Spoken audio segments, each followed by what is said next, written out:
Mais um vídeo daquela série de análise rápida do histórico das empresas da Bolsa e vamos hoje de IRB. Cara, se você tivesse investido R$1.000 no IPO da IRB lá em 2017, hoje você teria um patrimônio de R$215 em média. E até o momento as cotações da IRB caíram mais de 78% desde seu IPO. E aqui nós vamos ver nesse vídeo sobre a origem da empresa, um pouco da sua história, os dados principais da bolsa, quais as fontes de receita da empresa, o histórico da receita líquida, do lucro líquido, do fluxo de caixa, o endividamento da empresa e no final tem aquele checklist especial da empresa para você ficar de olho. Deixando claro que eu não vou entrar aqui no mérito macroeconômico, sendo o foco do vídeo pura e simplesmente a empresa e seu histórico de resultados, porque é com base nisso que eu tomo minhas próprias decisões nos investimentos. Então vamos lá, a IRB era uma empresa estatal que tinha como finalidade fazer resseguro. O que é o resseguro? Ele é um seguro da seguradora, ou seja, o ressegurador, no caso a IRB, ele assume o compromisso de indenizar a seguradora por parte dos danos que possam vir a acontecer em decorrência daquela apólice de seguros. Porque aí a seguradora não vai arcar sozinha com todo o risco concentrado nela. Então esse trabalho de resseguro a IRB que fazia com outras empresas. Em 1996 a IRB deixou de ser totalmente estatal e ela virou uma sociedade de economia mista, assim como hoje é o Banco do Brasil. Nessa alteração para a sociedade de economia mista, a IRB também mudou a razão social dela e aí ela começou a chamar IRB Brasil Resseguros S.A.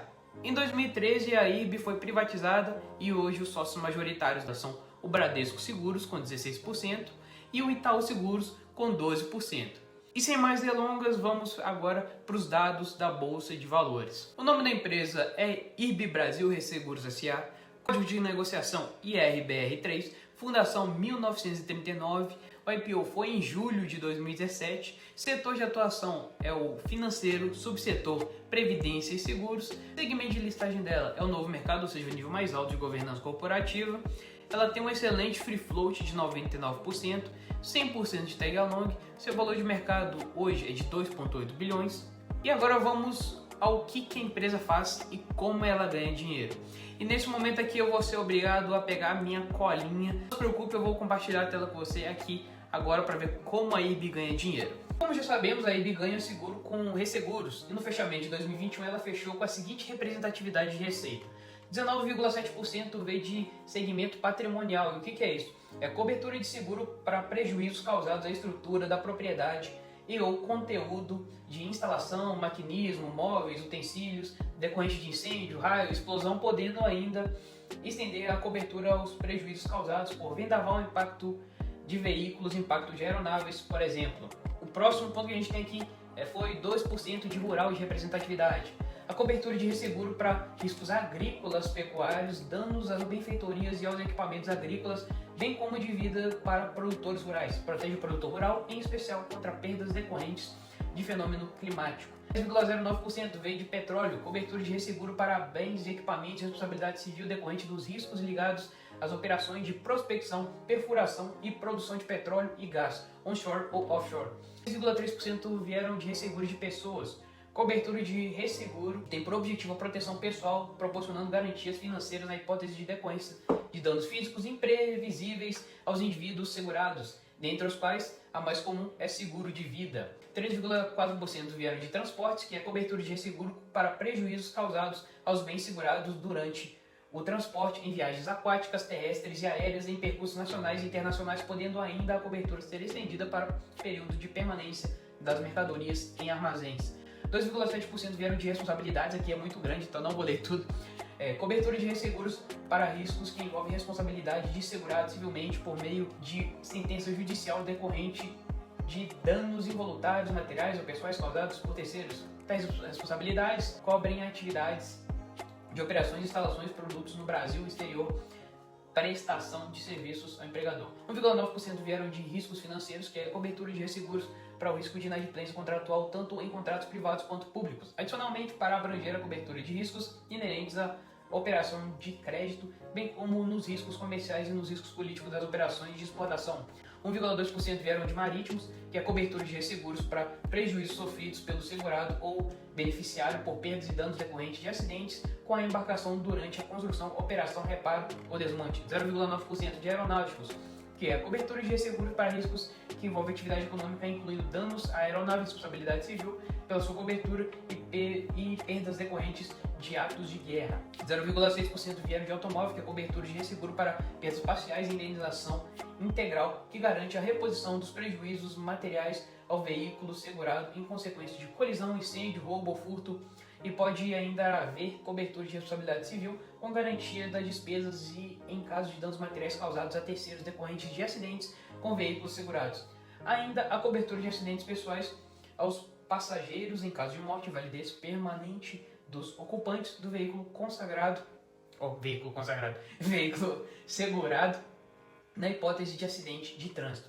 0,5% da receita veio de habitacional, que é a cobertura de riscos associados ao financiamento habitacional no que tange a morte ou a invalidez permanente do mutuário, bem como danos físicos ao imóvel alienado. 0,2% vieram de nucleares, que é a cobertura de riscos inerentes às operações de usinas geradoras de energia nuclear, cobrindo os danos físicos, bem como a responsabilidade civil a terceiros. Destaca-se que a cobertura para riscos nucleares é trabalhada com participação de diversos mercados e resseguros no mundo sob a forma de pools de risco por país, a fim de buscar maior pulverização dos riscos. E 39,7% vieram de aceitações do exterior, prêmios emitidos líquidos recebidos como concessão de períodos de contrapartes oriundos do exterior. Ou seja, é assim que a IRB Seguros ganha dinheiro, e essa é a repartição de como finalizou o ano de 2021 em termos de receita. E falando em receita, vamos agora passar para o histórico da receita líquida, ou seja, são todas as vendas que a empresa fez, os produtos e serviços, seja elas feitas a crédito ou à vista, menos descontos e impostos indiretos, como PIS, COFINS, ISS, ICMS e outros impostos indiretos. E aqui na receita temos uma escadinha desde 2014, que é desde quando temos resultados da empresa. E ressalvado 2021, que ela ficou ligeiramente abaixo do ano de 2020, os demais anos foram de receita crescente, quando a gente pode ver aqui. Se você já viu meus vídeos anteriores e está acompanhando essa série, então você já sabe que só a receita líquida não é o bastante para a gente saber se a empresa é boa ou ruim. Então vamos ter que passar agora para o lucro líquido. E ele vem depois das despesas e impostos que vão sendo deduzidos da receita, e aqui nós temos uma visão diferente já. Depois que ocorrem esses descontos que falamos, olha só a diferença que nós temos nos anos de 2020 e 2021. De 2014 até 2019, a IRB teve um lucro líquido ok, até crescente, e se mantém até então.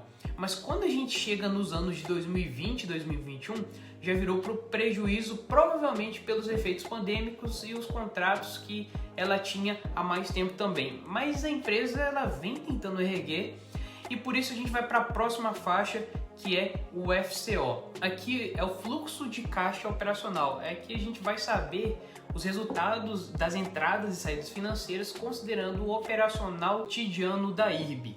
Então, nós temos aqui efetivamente o que entrou no caixa ao fim do dia. E considerando esse caixa da empresa, no histórico dela, nós temos que nos anos de 2017, ela ficou com caixa negativo em 256 milhões, em 2018 ela ficou com 557 milhões negativo, e em 2019 ela deu até uma respirada, conseguindo fechar o FCO no positivo, em 940 milhões. Só que depois, no ano de 2020, ela fechou em quase 1,5 bilhões negativo, e em 2021 ela fechou novamente no vermelho com 130 milhões negativo, ou seja, um fluxo de caixa um tanto quanto inconstante. Vamos agora ao endividamento da IRB. Entre os anos de 2014 e 2019, ela não teve dívida, o que foi muito bom, um histórico bem bacana aqui de sem endividamento, mas no ano de 2020 ela já fechou com 816 milhões em dívidas, e em 2021 ela fechou com 829 milhões, ou seja, é uma empresa que até então não tinha dívida, mas começou a ter que tomar crédito para financiar seu crescimento. E até o momento em que eu estou gravando esse vídeo, o acumulado de dívida de 2022 é de 856 milhões. Em relação à dívida líquida dela, é zero desde 2014, isso porque a IRB sempre teve mais caixa do que dívida, então a dívida líquida dela obviamente vai ser zero. Mas tem que ficar de olho nessa relação dela para ver se ela melhora os resultados. E antes de eu pular para as considerações finais, já deixa seu like e se inscreve no canal para eu continuar fazendo vídeos novos, porque isso me incentiva muito, é sério mesmo. E agora vamos ao checklist final.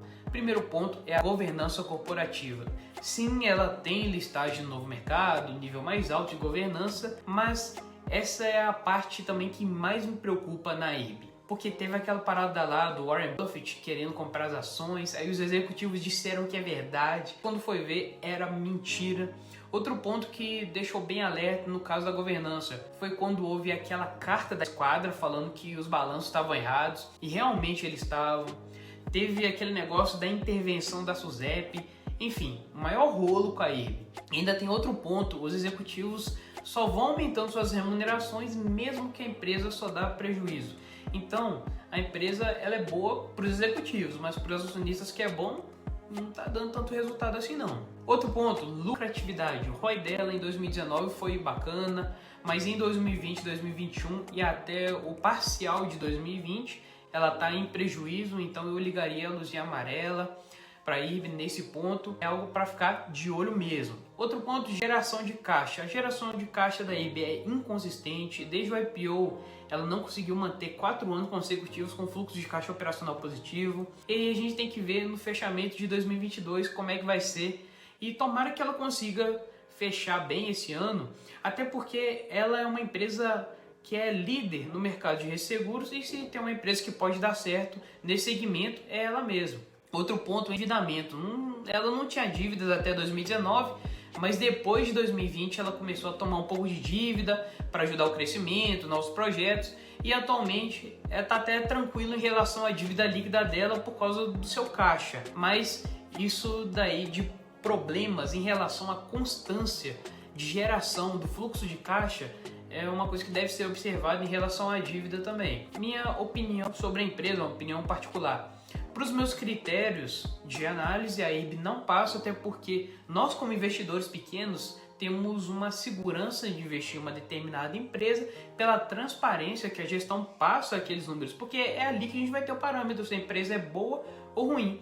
E se a gente perder essa transparência, logo a gente perde a confiança e, consequentemente, a gente perde a segurança. E isso se torna um imenso problema para o pequeno investidor, assim como eu e assim como você também, que estuda. Outro ponto que pega muito na minha visão é que ela é uma empresa relativamente recente, desde 2017, tem um histórico muito grande de resultados divulgados, e isso para mim é um outro ponto que pesa em minha análise. Não tem segredo, se ela melhorar os fundamentos, a cotação dela vai seguir o lucro no longo prazo. E se você quer que eu faça análise de alguma empresa específica, do jeito que eu fiz aqui com a IRB, é só colocar aqui nos comentários, porque vai ser um prazer compartilhar um pouco de conhecimento com você. Um grande abraço e até o próximo vídeo.